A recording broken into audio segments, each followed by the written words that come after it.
Attesté dès 1250 à cet emplacement, l'hôtel de ville de Saint-Quentin, appelé alors la maison du Plaid, est composé de deux bâtiments qui correspondent aux actuels pignons Est. Et c'est vers 1500 qu'une troisième partie est apportée à l'édifice, la maison dite du Beaulieu, qui correspond à notre actuel pignon Ouest.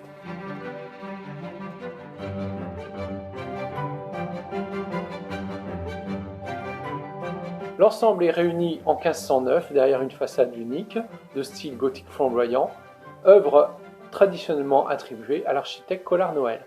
À la même époque, d'autres villes procèdent de la même façon, notamment les vignes de Compiègne, Noyon, Arras, Douai ou encore plus loin de nous, Orléans.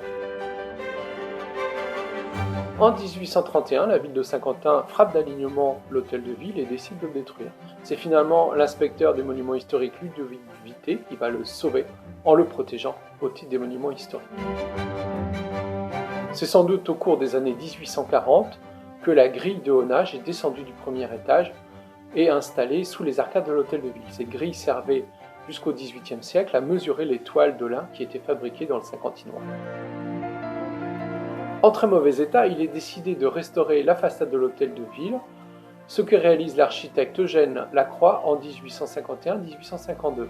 À cette occasion, il détruit les trois pignons de la façade pour les reconstruire à l'identique.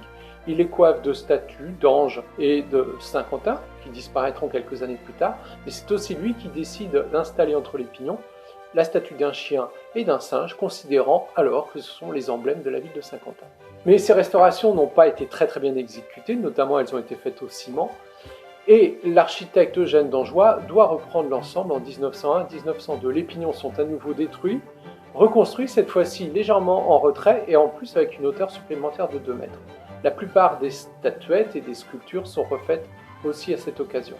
En grande partie épargné par les destructions de la Première Guerre mondiale, l'hôtel de ville est finalement un des plus vieils édifices qui nous soit parvenu, avec bien sûr la basilique.